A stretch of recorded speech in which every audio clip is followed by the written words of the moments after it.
Hi, I'm Brian Garman, the artistic director and co-founder of Berkshire Opera Festival. We have a real treat for you today. The bass baritone André Courville has agreed to cyber sit down with me today to discuss various and sundry musical things. André is at home in a wide variety of repertoire from Rameau to Puccini, and he's received acclaim around the world for his performances on both the operatic and the concert stages. Moreover, he's singing the title role in Don Giovanni with Berkshire Opera Festival this August.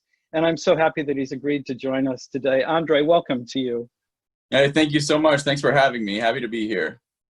So where do we find you today? Where have you been riding out this pandemic? I've been hiding out of my house here in South Louisiana. I have a home very close to the largest swamp in the U.S. It's called the Atchafalaya Basin. It's the largest wetland area. And it's only a minute or two from my house here. So my family's all down here, and I feel really lucky to be able to have a place to go fishing, go boating, and do all these things that don't require being around people. You know, we can do all these things in isolation. You know, so I don't feel like I've had to suffer like some people have. I feel fortunate, you know, during this difficult time. Well, that's great. Are things starting to reopen down there?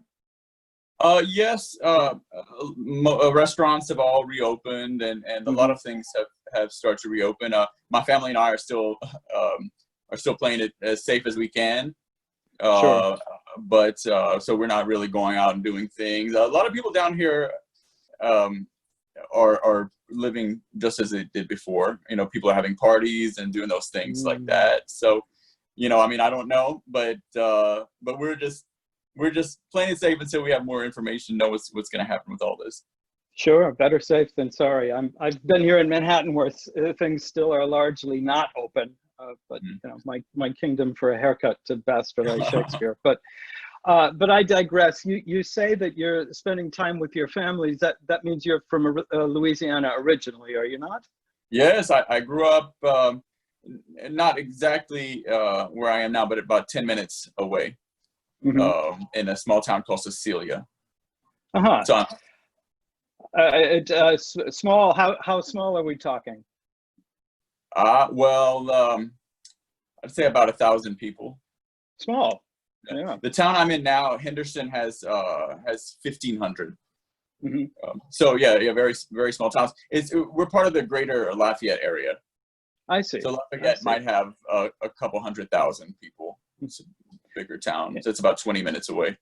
Sure. So Louisiana, of course, has produced a number of very fine opera singers in recent decades. But I have to ask you, and I ask this being from a small town myself, how does a boy from small town Louisiana grow up to become an opera star? Well, it's been a long road, I have to say. You know, I started at the age of 8 studying piano and organ.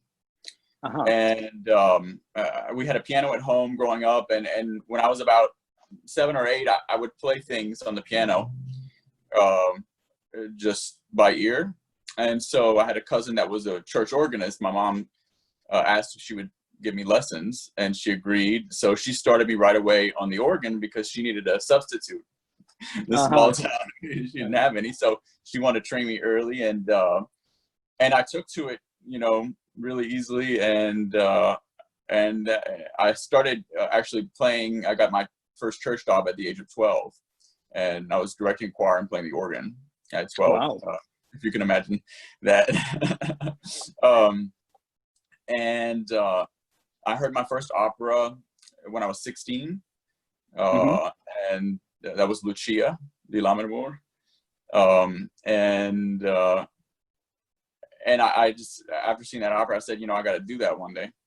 I just knew. I said, I didn't know I wanted to pursue it as a career. At that point, I wanted to be a lawyer. But I said, you know, I really want to be in a stage. I want to do this. And I didn't really know if I could sing or not. I mean, I'd been singing and working with the choir, but not as a solo, you know, not as a soloist.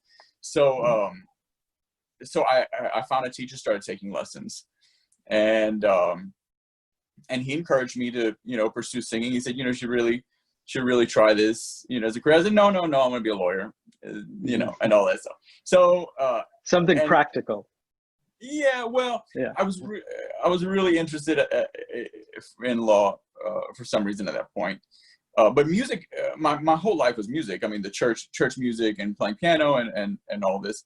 But my aunt invited me to go. Her daughter had enrolled in Loyola University, and there was some kind of convocation or a school of music function, concert kind of introduction for my cousin who's a year older. She was a music business major. And so my aunt said, you know, come along. Loyola has a good law school in New Orleans, Loyola, New Orleans. And, you know, you like music, you can come hear the concert, and then you can check out the campus. You might like it. So I said, okay. And so I went, and this guy sang Swing Low, Sweet Chariot as a bass baritone. And he sang it a cappella. And it just touched me so much. You know, I'd never felt anything. I mean, it's something so incredible about the human voice that can just go right through you and grab onto your soul. You know, that's what's so special about what we do. I think it is it's just so intimate and special. And anyway, it just touched me, and I just kept thinking, I want to be able to make people feel that way. I want to be able to do that, you know. And it was just such a beautiful feeling.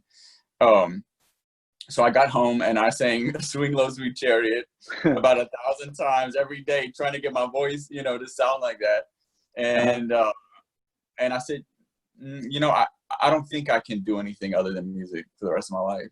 I just love it too much. I don't think I'll be happy doing anything else. And so I was determined to go to Loyola, find that voice teacher so I could learn to sing that way, like that guy. And I did. And so that's what started me on this path. That's very interesting. Not only to learn all of these things that touch us and put us in a particular direction when we're younger, but I also think it's fascinating for our viewers to hear the story of how people got where they are in this business, and that there's no one set path toward a singing career. You know, you mentioned that you've played piano and organ from a very early age. Do you find this helpful now when you're learning music and preparing roles? Absolutely. It's I think the most important skill to have in trying to learn music, prepare music. And I've saved so much money. A lot of people have to hire accompanists to play through their music for them. And, you know, I mean, I can just sit down and play the whole score and sing it myself. I do, of course, I need coaches and accompanists also, very, very important in this business. For me, but just in the basic learning stages, you know, it's to not have to depend on somebody for that has been really helpful. And also as a musician, as an instrumental musician, it helps me, I think, as a singer to be more musical. Mm-hmm. Sure, sure. Well, I think it's great advice. You know, it's something that I always try to stress to young singers and to young conductors, is to keep your piano skills up, because it'll help you immensely. While we're speaking of learning roles, I want to turn our attention to Don Giovanni for a bit. One of the many interesting things about the piece is that Mozart has sort of written 3 types of roles according to the customs of the time. You know, they're the more serious roles, like Don Anna and Ottavio, which are really, let's say, vocal in nature and have a lot of very technical, sometimes florid lines. There are the more comic roles like Leporello, Mazzetto, Zerlina, where you have to sing well, of course, but also be a great comic actor. And then there are the so-called mezzo carattere roles, which are part serious, part comic, which is sort of where Elvira and Giovanni live. And I mention all of this because you have the uncommon distinction of having performed Mazzetto and Leporello, and now will be performing your first Don Giovanni. This must be a real challenge. I mean, you have to be an extremely versatile artist to pull this off. So musically speaking, how are you approaching this role differently from, say, Mazzetto and Leporello? Well, musically, you know, the singing has to reflect the nature of the character. So Mazzetto and Leporello are both peasants. They're they're not graceful, they're clumsy, they're goofy, they're silly, and you know, that kind of has to be reflected in the music, while still, you know, you still sing with a good tone and sing well, but you want the vocalism to reflect the character, right? Sorry. And so in contrast with Giovanni, who's the most elegant, and you know, his singing should be extremely beautiful, extremely elegant, extremely seductive, and charming, and those things that can do with you can do with long, you know, long phrases, beautiful tone always, you know, things like that. Would it be fair to say that your roles, as you are getting older, are becoming maybe less bassy, and maybe you're moving into a little bit higher territory, or is that not entirely true? Well, I consider myself a bel canto bass. My voice is happiest in bel canto roles, which are still bass roles, but a little higher, like most Rossini bass roles, Donizetti bass roles. They all sit, you know, in these in this little area that's kind of it's just a little higher than what we would, you know, consider a low bass territory. For marketing purposes, I call myself a bass baritone, because I do sing some baritone roles, I sing some bass roles that fit my voice, and I think it's a lot easier for people to accept me as a bass baritone. But I do consider myself a bass, also because of you know, different aspects of my voice and range, where my voice lies, where my passaggios lie, but yes, as I go on, I'm of course as my voice grows, my range expands. I'm more comfortable in higher tessitura. So I think it's fair to say that as I progress and get older, I am more comfortable in higher repertoire. But I don't, you know, I'll never be a baritone. I'll never sing baritone repertoire. I mean, a real true baritone repertoire. But yeah, I think you can say that I'm definitely getting more comfortable in the higher repertoire. You've been singing Mozart's Figaro also, haven't you? Yeah, I've done that role probably more than any other. I mean, that role can be a killer in its own way. You know, several hours into the evening, you get into the last act, and you've been singing all night, and then you have to sing Aprite un poco gli occhi with all of these high E flats over and over and over. So you really have to be very smart about the way that you pace yourself. But back to Giovanni, in terms of a dramatic approach, and this is a question that was submitted by one of our social media followers, how do you get into the essence of a character like this and convincingly portray a guy who maybe has not so many redeeming qualities? I mean, how do you get into the head of this character? Well, I think it's important. I've actually played, you know, most bassists play villains, play evil guys, you know, quite a bit. Figaro is not one of them, but Giovanni certainly is. I've sung Mephistopheles in Faust. And but I think the important thing with these evil characters is to make them they can't be one-sided. They can't be all evil. You know, you have to show some humanity in them, so that the audience,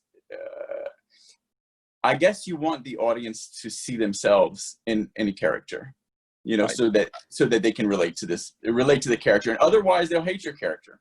And whether or not one has some of the Lothario in oneself or not, there has to be something relatable, right? Right, exactly. So so I think my challenge with Giovanni would be, you know, just finding a way to get the audience to sympathize with him. You know, why is he doing this? You know, why does he do these terrible things? He's you know, he's a troubled person. Who knows what his past has been, or you know, or has he been abused, and so was he abused in some way as a young man, or who knows why he does these things? You know, he's certainly evil and deranged, you know, but he's also he's a person, and you know, nobody, I don't think anybody is 100% evil or 100% bad. Surely he has, you know, he's pretty good to Leporello, as he gives you know, he beats them up and gives them a lot of crap, but you know, I think he does take care of Leporello, and he you know, I think he values that friendship too. You know, he has some sort of heart, but there are other ways. I think he also, I think in some ways he does fall in love with these women. You know, I think it's maybe not a right way to love somebody or a good way to love somebody, but I think he gets obsessed with these women for a moment, and maybe really does believe everything he says to them for a split second until, you know, he turns. But right. And I think we all know people like that. Yeah, certainly I do. Yeah. So you mentioned playing a lot of villains. Another one of our followers wants to know, do you have a favorite role, or do you have a favorite composer? Favorite role would probably be Mephisto in Faust. Yeah, I think he's just, it's brilliantly written. The music is gorgeous in that opera, and it's just a fun part. And you know, it's a lot more fun to play evil. You have a lot more to work with, and he's also, I mean, he's the devil, but he's just such a charmer, so elegant. You have really a lot to work with dramatically, and also vocally, it fits my voice just so well. You know, also I think that's been at the top of my list for sure. My favorite music to sing in general is bel canto. You know, Rossini, Donizetti. Those really fit really well in my voice, so I don't have to work as hard. You know, I love singing Mozart, but it's I don't care who you are, it's a challenge. You know, it's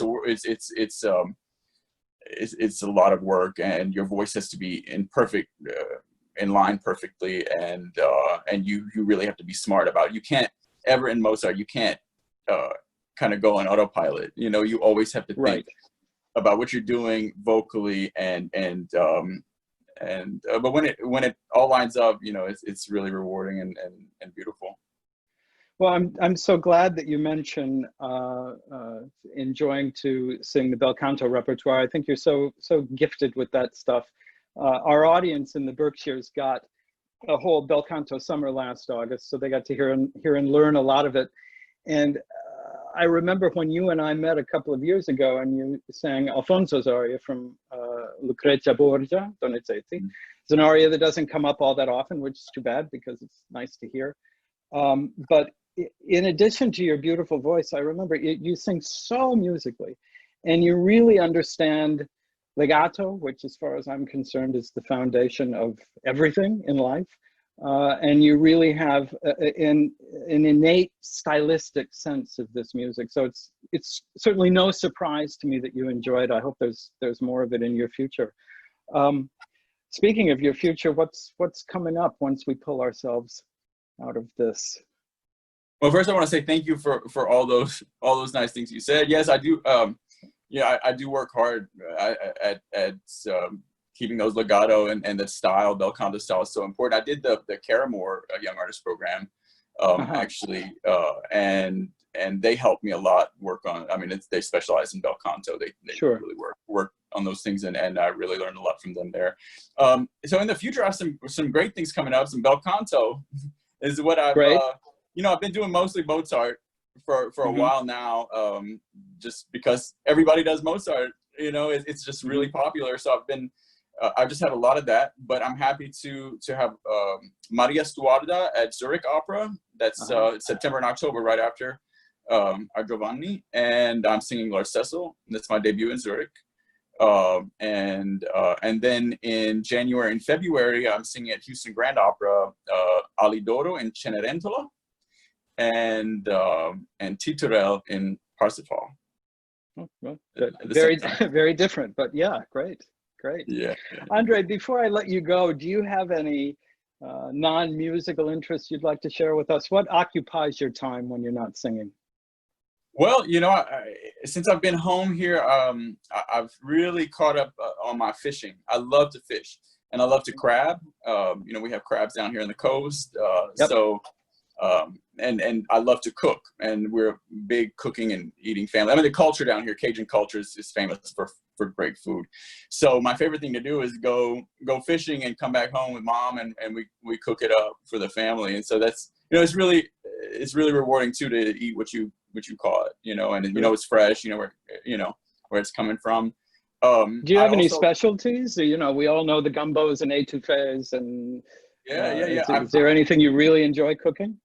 Yeah, I love, we have a fricassee, which is a stew.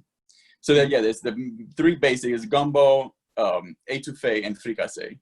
So I love a crab fricassee with fresh crabs. It's just a stew with crabs, but it's really delicious. Wonderful.